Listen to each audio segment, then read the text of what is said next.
usavam aquela biblioteca, né?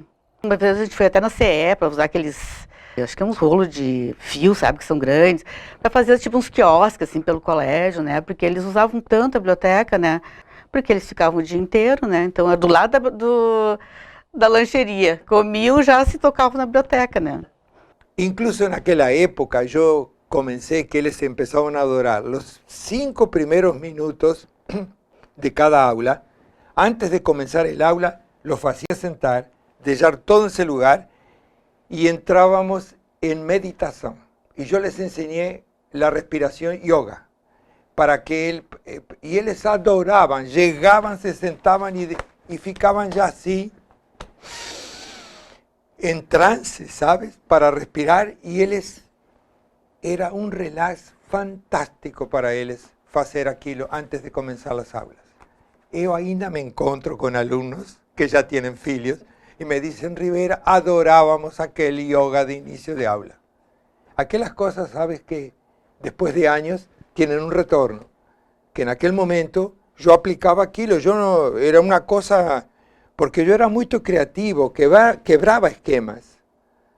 Quebraba esquemas para yo juntar-me àqueles jovens e poder ter correspondência.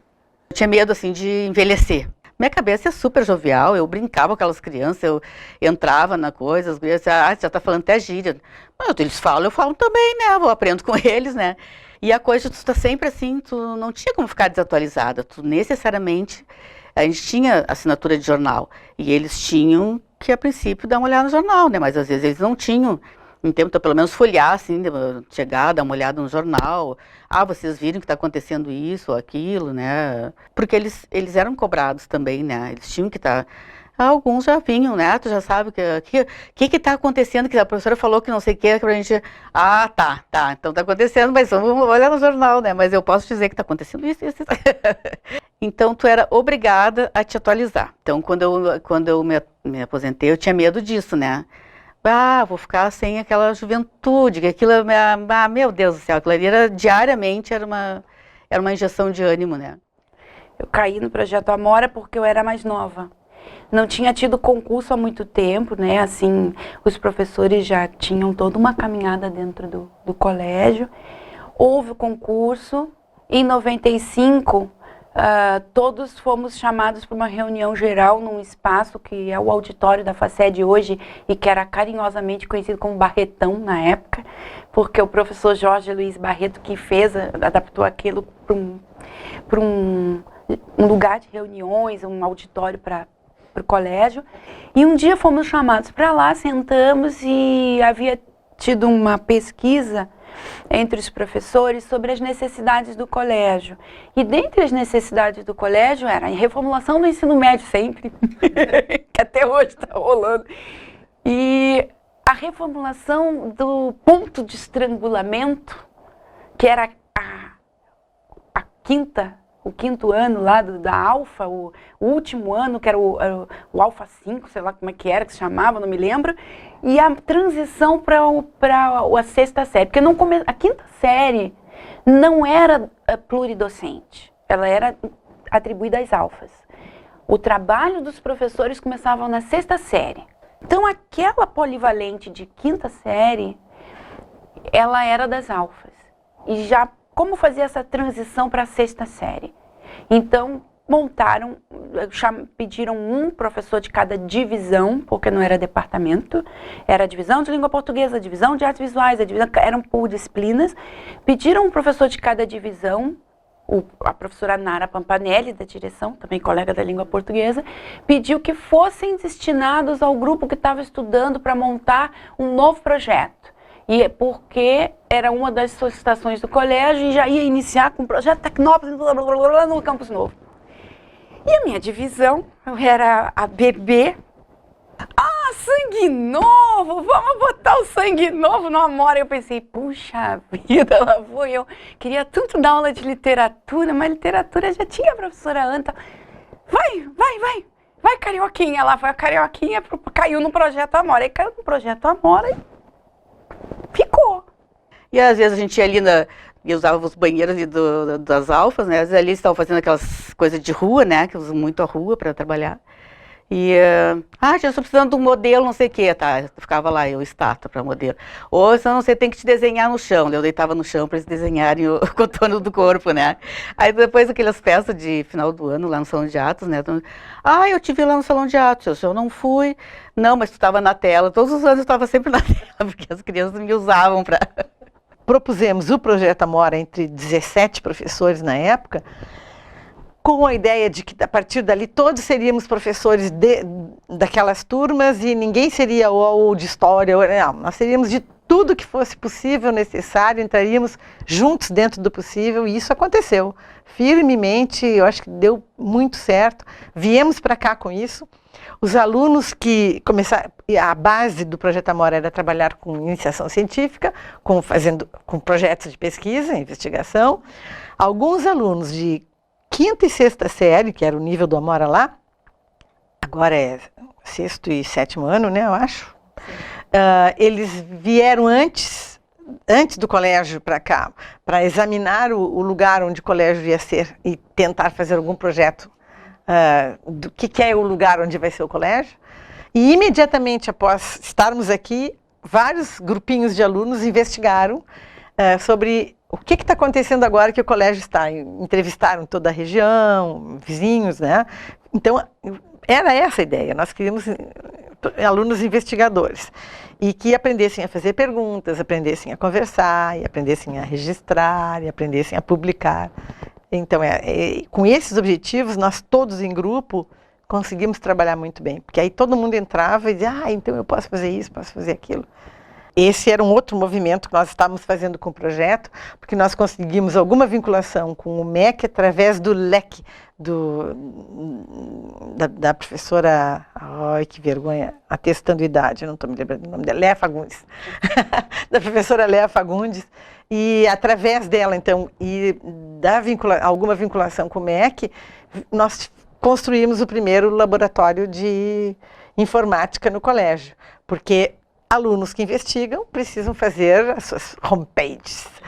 Era assim que eles tratavam os seus sites. E essa foi realmente uma primeira movimentação séria para a informatização dos nossos trabalhos. Às vezes eles davam aula na biblioteca, né?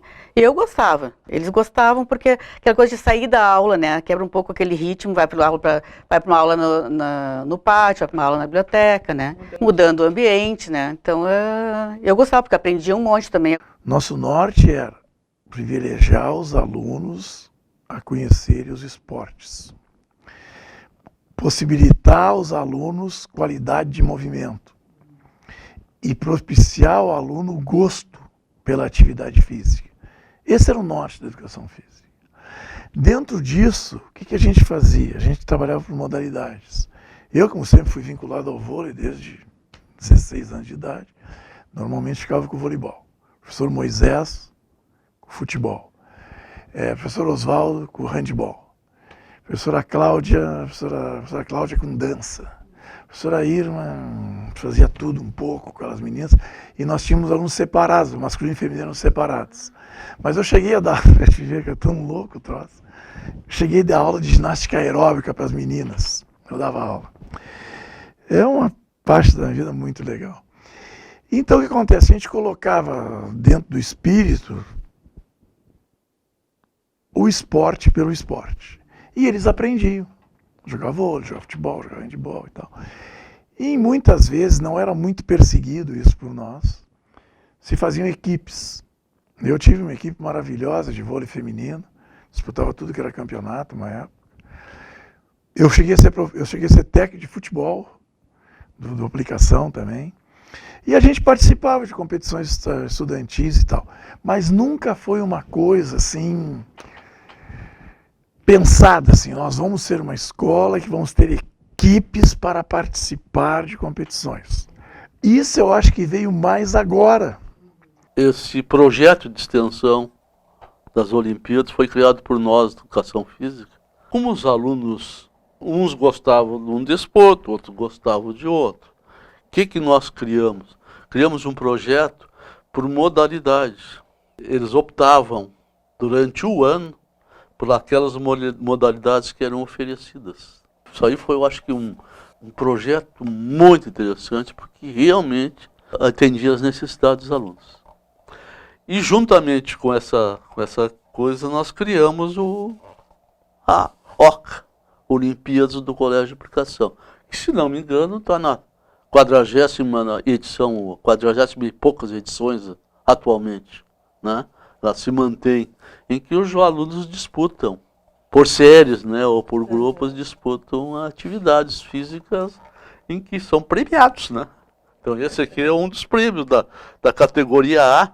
A categoria A era a categoria das crianças da 5ª e 6ª série, a categoria B era a 7ª e 8ª, e a categoria C o ensino médio. E eles se orgulhavam bastante de ter um troféu desses. E na 4ª série ginasial, dava-se biologia humana.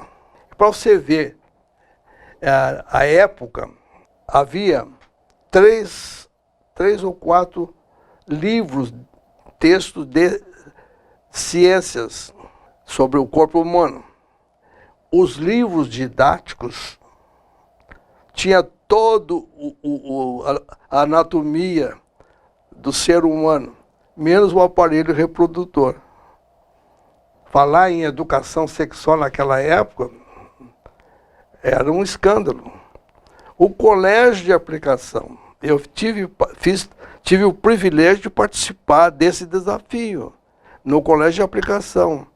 E nós, quando dávamos o corpo humano, não era uma aula de educação sexual, a coisa vinha toda integrada, falava-se sexo, etc., anatomia e fisiologia, de uma maneira integrada, não havia uma ênfase especial no tocante a uma orientação sexual. Não havia nem clima para isso. E quando nós fizemos isso no colégio de aplicação, os pais vieram assustados falar com a dona Gracema que os professores de biologia estavam dando aula de sexo, coisa toda. Era anatomia. Nesse contexto, na biologia, no livro, texto, não tinha o órgão, o aparelho reprodutor. Apareceu na época um atlas em espanhol, onde aparecia toda a anatomia humana, e que foi uma grande ajuda para os professores de ciências. E praticamente nós vivíamos planejando. Vou te dar um exemplo, né? Se eu trabalhasse com composição das frases, né? As crianças criavam as frases e eu transformava essas frases em proposta pedagógica, tá? Ela voltava como material didático, né? Indicando o autor. Então aí a gente brincava com essas construções frasais, né? De um jeito em que eles ou tinham que enriquecer, e às vezes a frase era enorme, eles tinham que enriquecer, porque passar essa ideia de que uma frase pequena, né, é uma frase pobre, né? É uma frase pobre de ideias. Não, eu posso estar num texto e dizer bah, e é cheio de significados, né? Então isso a gente brincava com as crianças, né? E isso dava um compromisso para eles naquilo que eles produziam. Então eles produziam um texto, esse texto, com o consentimento deles, voltava para a aula, e aí a gente tinha oportunidade de fazer perguntas, porque o autor estava ao vivo, né? Então, e enquanto com outros autores a gente tinha que fazer inferências, a gente tinha que supor o que ele... Embora nós convidássemos autores, né? Para conversar com as crianças também, né? Para eles terem ideia do que é escrever, né? Então, teve uma série que a gente convidou um médico pediatra para responder crianças, porque fazia parte, né? Conforme a gente foi desenvolvendo um projeto sobre vida, né, as crianças começaram a se questionar sobre o próprio desenvolvimento, né? E aí eu tive a oportunidade de contar com a presença de um médico pediatra. Ele foi, a gente imaginava que as crianças ficariam 1 hora, né? 45, ele ficou 2 horas, né? E as crianças não paravam de fazer pergunta e todos atentos, né? Não era uma coisa assim de um perguntar e outros estarem dispersos, né? Todo mundo bem atento, né? A relação entre professores e alunos Eu, como depois fiquei só no Projeto Amora, eu acho que é uma relação quase subversiva, porque na medida em que eles se tornavam donos dos seus processos de investigação, a gente se colocava como um membro dessas equipes. E eles nos viam literalmente como um membro da equipe. E eles, com isso, eles se sentiam extremamente respeitados. E nunca tinham, já antes, mas nunca tinham vergonha de fazer perguntas, sabiam que perguntar era uma coisa melhor do que responder às vezes. Com isso, eles aumentavam ainda mais a confiança, porque sabiam que, uma vez não sabendo a resposta, nós jamais diríamos algo que não teria nada a ver. A gente sempre dizia, não sei, vou dar uma olhada, te acalma, nunca ouvi falar. E era essa mesma relação. Ao ponto de eles, inclusive, no início do projeto aqui, darem ideias sensacionais. Nós fazíamos assembleias ou reuniões, era conforme assembleias, se houvesse o que decidir em votação, ou reuniões para discutir algum assunto considerado urgente, que podiam ser chamados tanto por alunos quanto por professores. E isso fazia com que todos os 120 alunos se dirigissem ao salão grande ali, para que todos pudessem juntos conversar. O primeiro encontro que nós fizemos desse aqui no prédio, tá bom, abrimos a sala, sentou todo mundo no chão e fizemos a nossa reunião. Aí os alunos disseram que era muito incômodo sentar no chão. E nós explicamos, olha, mas não dá. A gente loqueia de uma hora para outra, 120 alunos se reunindo, não tem funcionário para carregar 120 cadeiras toda hora que a gente precisar. Aí um aluno disse, professora, cada um carregando a sua cadeira dá bem certo. São pequenas coisas, mas que a gente valorizava muito.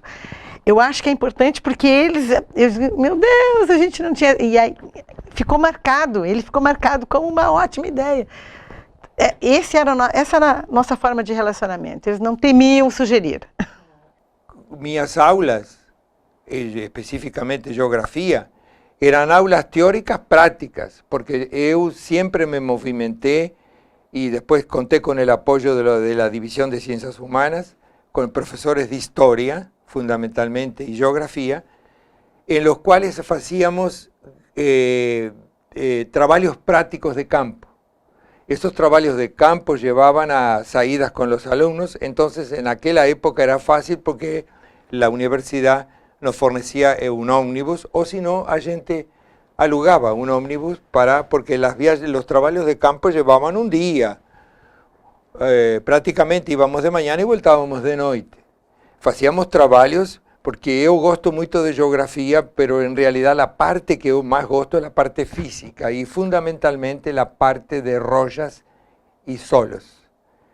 Y entonces fue riquísimo, porque los alumnos, tú no tienes un alumno que no goste de rochas y de solos. Y ellos te hacen preguntas y era un entusiasmo mutuo.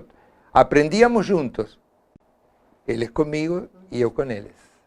Então, ao longo da quinta série, além das aulas, as crianças faziam pesquisa, que apresentavam aos colegas num determinado momento. Uma das propostas do Projeto Amora, além da multidisciplinaridade, reformulação curricular, blá, blá, blá, tinha a inserção das novas tecnologias. E eu sempre tive muito medo de computador. Eu achava que o computador ia me morder, de tudo que era máquina. E o colégio, através do núcleo de pesquisa, núcleo de extensão, na época, eu não me lembro o nome que eles tinham, começou uma parceria com o Laboratório de Estudos Cognitivos da universidade, dentro do Instituto lá de Psicologia, a professora Léa Fagundes. E nós fomos convidados a trabalhar com projetos que a gente já trabalhava, mas dentro de uma perspectiva em que trouxesse as novas tecnologias. Nós fomos para o laboratório do LEC, eu nunca me esqueço que o meu computador não funcionava e a gente ia ter acesso à internet. Eu falei, mas que é isso? De repente a Liane Senger estava do meu lado e disse assim, a gente vai entrar no Louvre, olha só, vamos entrar no Louvre. E a gente entrou assim, eu falei, como assim? E que aquilo podia servir para educação. E a partir daí, eu nunca me dediquei ao ensino da informática educativa, mas eu comecei a ver com outros olhos o poder que tinha esse meio, que era o uso das novas tecnologias. Nós tínhamos professores que ficavam responsáveis pelas turmas, tipo o professor que era o elo entre alunos e professores, né? Passava o tempo todo em sala de aula, não saía nunca. E os professores das outras disciplinas que iam entrando junto, às vezes um, às vezes dois, às vezes três. Então ficávamos às vezes 4, 5 professores em sala de aula. Era bem rico isso. A nossa relação era de igual para igual entre professores, nenhuma dúvida. O que se criou dentro da escola é uma certa preocupação pelo fato da gente estar trabalhando com uma metodologia totalmente diversificada, e com uma sistemática que nós mesmos dizíamos que não sabíamos se ia dar certo. Era uma pesquisa, né? E no Amora. E aí, às vezes, em relação a colegas de fora do Amora, a gente era um pouco acusado de estar tentando fazer uma outra escola dentro da escola, que não era ideia, né? Era mais uma experiência do colégio de aplicação. Nada mais que isso. Era umas cartinhas pequenininhas, preta, que tinha a turma das cartinhas, era a turma das cartinhas, a turma das palavras cruzadas, que daí eu escrevia para aquela coquetel, sabe? E eles mandavam, como era do colégio, eles mandavam. Eu deixava em cima da biblioteca, era uma maneira de ensinar até a usar dicionário, né? Ai, tia, mas o que tá... Não vou dizer, vou explicar, né? Vocês procuravam associação, né? Sinônimos. Então eu achava, assim, aquilo maravilhoso. Os amoras era minha paixão, assim, né? Porque eles vinham, eles tinham que esgotar todo o assunto que eles optavam para trabalhar, eles tinham que esgotar dentro da biblioteca, para depois ir para a internet. Ah, eu quero trabalhar com skate, daí aquilo era matemática, era tudo, todo mundo voltado para aquele assunto que eles aprendiam, né? Depois faziam uma apresentação, uma vez eu fui da banca também, né? Aí eu disse, o privilégio que vocês têm de desde cedo aprender, né, a se expor, porque eles tinham que apresentar os trabalhos, né? Eu não tive esse privilégio, sempre fui muito tímida. Ah, tô vendo, tia, tu tá até tremendo. Falando com eles que eu brincava todo dia na tremedeira, porque tinha que falar na frente de todos, né? Então não era acostumada àquilo. E daí aquilo ali eu passava assim, o dia procurando, nem que fosse um parágrafo em algum livro, eu esgotava aquele assunto para eles. Às vezes diziam, chega, tia. Não, não chega. Não é esgotar, nós vamos esgotar, né? Trabalhei com o Projeto Amora, antigas 5ª séries e 6ª séries. Trabalhei com a 8ª série e nos últimos anos aí sim me dediquei bastante ao 2º e 3º anos do ensino médio. Não trabalhei na EJA. O que eu tinha montado eu tinha uma palestra sobre propaganda e mídia e eu apresentava sempre na EJA. Nas turmas, inclusive depois surgiu o Vespertino, né, uma turma bem interessante, fizemos um trabalho bem interessante. Era uma palestra mais ou menos de 1h30 e foi muito enriquecedor. Eu posso me lembrar com muita clareza que este é um momento também em que no MEC iniciava um processo de se pensar, não é, o aproveitamento pela Rede Nacional de Pesquisa, né, RNP, os primeiros movimentos de se colocar computadores, né, nas escolas, se criar uma rede de escolas de educação básica hoje, né, com essa denominação, que houvesse possibilidade da gente se interligar pela internet que estava recém-nascendo. Tanto que a minha dissertação de mestrado ela é uma das pioneiras dentro da URGS, exatamente no encontro da possibilidade de estudantes, ou pelo menos os meus sujeitos, já estavam na internet, isso em 1994, 95, a minha coleta de dados já foi com estudantes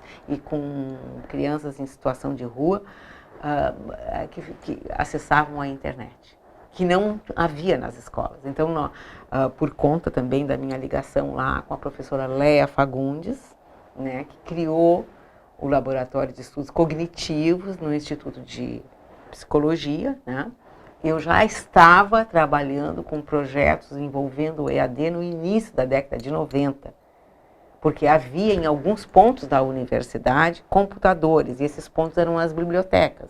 E na biblioteca da Faculdade de Educação tinha um ponto de computação, de computador, para se acessar materiais, digamos assim,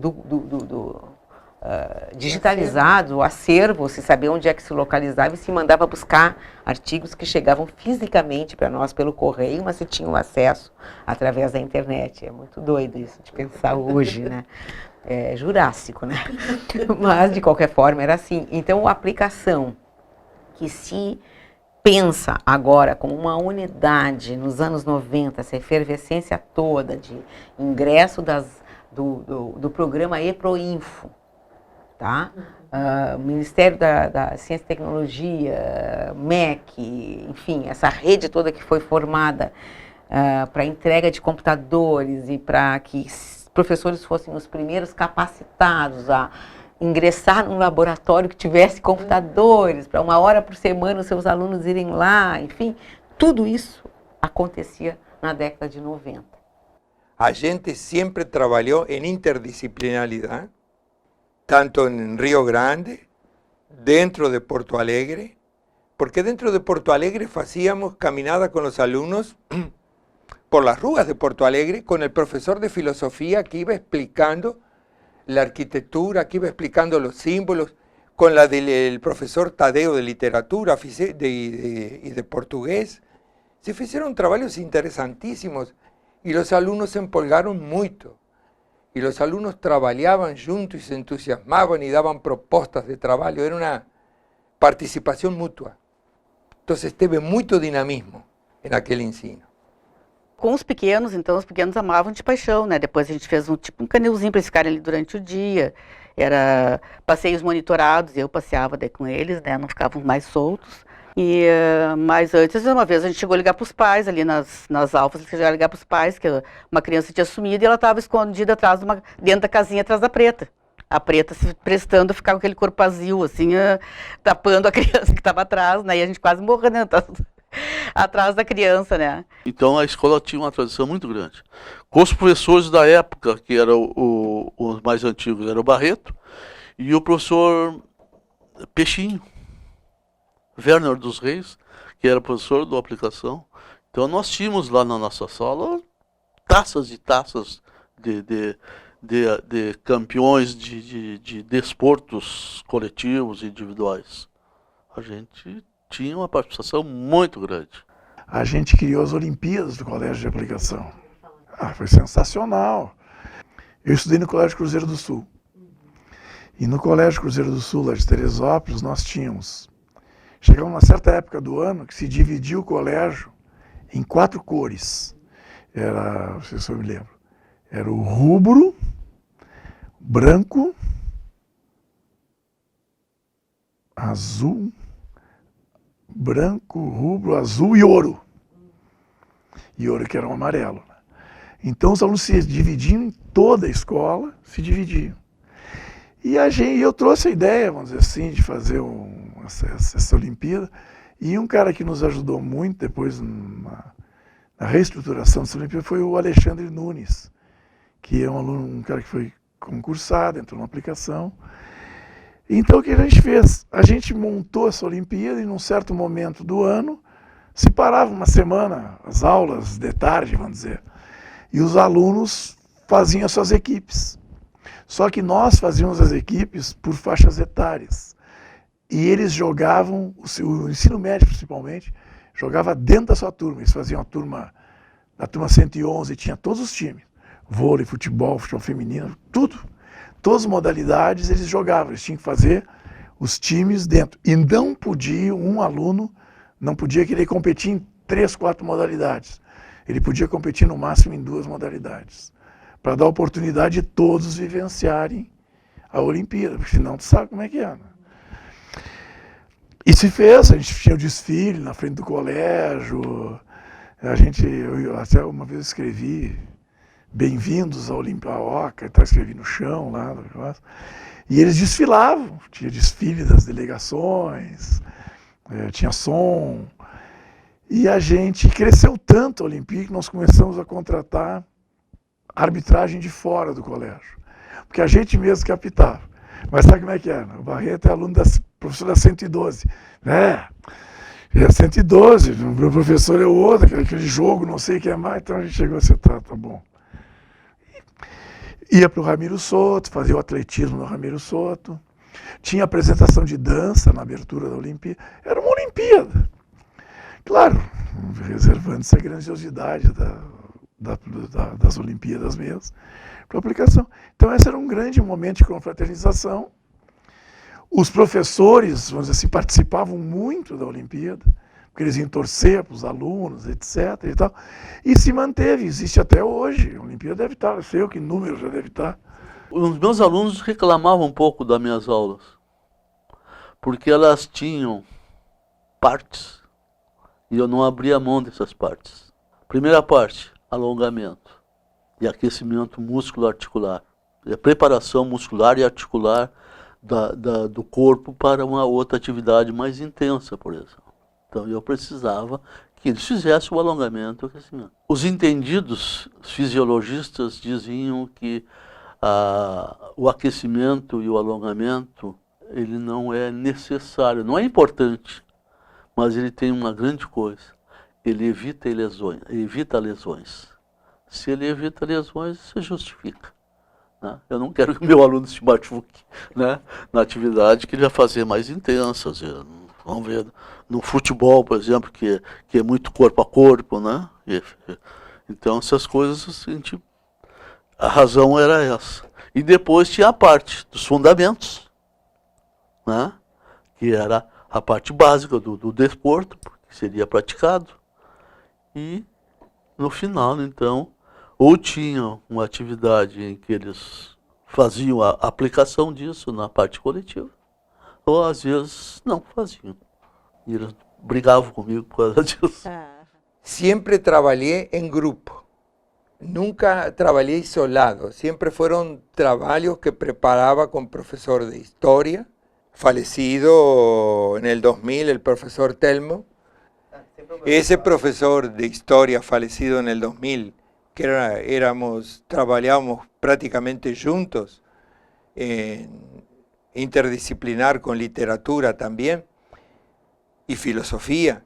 Ese profesor me comentaba a mí que la importancia que yo tenía también para él era que mi historia era contada a través de España y él tenía la historia contada a través de Portugal y no podíamos tirar conclusiones. Y eso era muy interesante.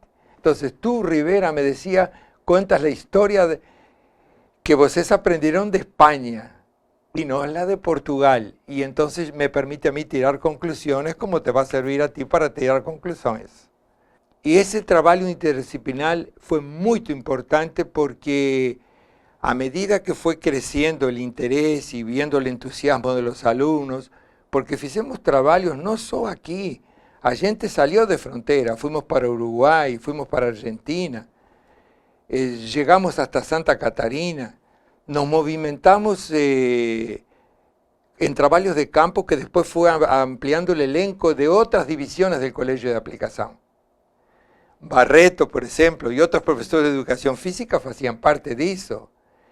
Profesores de música, de literatura, de portugués, se fueron incorporando y entonces se fez trabalho interdisciplinar fantástico. A gente fazia a prova clássica, número de questões, o professor fazia. E os alunos naquele dia ficavam tensos, essa coisa toda que ainda acontece. E eu comecei a perceber que eu tinha a pretensão que comigo aluno não cola, professor. Porque esse era um desafio. Aí eu fui me dando conta que eu estava, nunca disse isso para ninguém, vou dizer pela primeira vez. Eu comecei fazendo uma autocrítica, até que ponto a minha atitude de desconfiança com relação aos alunos, eu não estaria deseducando ou induzindo esse aluno a outros recursos que, para sobreviver, naquela época também, por meio ponto, você perdia o ano na avaliação. Aí tive uma inspiração, meio temeroso, né? A gente marcava as datas da prova, mas eu com antecedência As aulas eram geminadas, eram 2 períodos contínuos. Ainda dá para você trabalhar folgadamente, etc. Eu deixava no meu cronograma um espaço que antecedia a prova, e essa foi a novidade. Eu comuniquei depois aos colegas, né? No dia, uma semana antes, eu não dei aula tradicional. Eu reuni os alunos e disse, nós vamos fazer uma experiência daqui para frente. Eles ficaram muito curiosos. Nós vamos planejar a prova em conjunto. Hicimos un trabajo interesantísimo, meninos da rúa, los chicos de la calle. ¿Por qué hablo de los chicos de la calle? Porque nos vinculamos con colegios de Buenos Aires. Y hicimos intercambio. Nos íbamos a Buenos Aires y los de Buenos Aires venían acá a aplicación. Y asistían a las aulas nuestras. Nossas. Eso fue muy bacán. Ese proyecto de los meninos de la rúa, los chicos de la calle, fue un proyecto muy interesante de sociología que fue feito en Ciencias Humanas porque la profesora Isabel Loss fizemos isso, que foi uma experiência muito legal. E aí eu pensei assim, eu tinha tanta vontade de trabalhar com a literatura infantil com professores, vou montar um curso de extensão de literatura infantil para professores. Aí foi a minha primeira tentativa. Contactei a comissão de extensão, na época, não me lembro se se chamava comissão de extensão, acho que era Marilene Paré. Como que eu faço, como eu não faço? Vai, faz isso, faz aquilo, na mão, vai, volta, não sei o que. Ela montei aqui no colégio, chamei 5 pessoas. Ai, foi uma alegria, aquelas 5 pessoas, assim. Mas foi um grupo muito bom, porque a gente, era um curso de 20 horas, ou 40, se eu não me engano. Professoras que eu conheci, e teve uma segunda edição, chamava um colega, chamava o outro para participar. Teve o certificado, não deu um problema com uns lá, porque mudou a plataforma, e toda hora mudava a plataforma, aquilo ali era confuso, atrasou o certificado, mas teve. E eu continuei fazendo parte de extensões de colegas, não coordenando, até que eu comecei a pensar junto com a Câmara do Livro. A Ana Paula Secato, que é professora, foi minha estagiária, foi educação continuada do colégio, comecei a pensar, se a gente voasse mais alto, ela disse assim, Gláucia, vamos fazer, pensa uma extensão junto com o colégio? Sim, pensamos. E aí o colégio representou, junto com a Câmara Rio-Grandense do Livro, um curso que agora, infelizmente, não é mais extensão do colégio nem da URGS, o curso de formação de mediadores de leitura chamado Tessituras.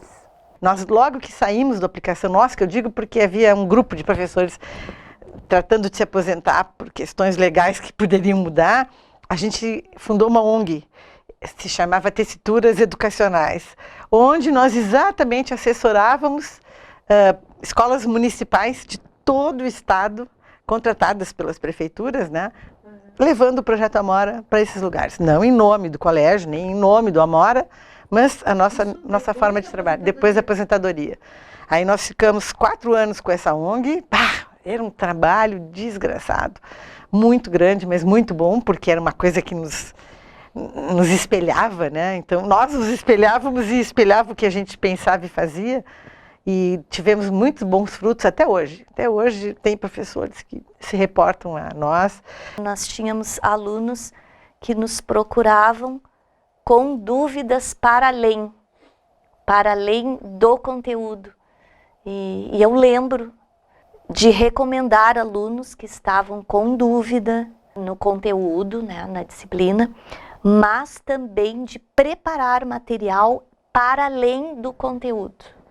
E nós recebíamos, e ainda acredito que até hoje, né, esse é um trabalho bacana também na aplicação, que é do intercâmbio. E eu lembro de trabalhar no intercâmbio com alunos de fora, né? Eu lembro de uma aluna, especialmente uma americana, que tinha muita vontade de aprender língua portuguesa. E eu inglês, e ela língua portuguesa, né? E aí nós entramos num acordo, porque eu queria aprofundar os meus conhecimentos, a minha fluência, e ela queria a língua portuguesa. E ela participava dos meus laboratórios.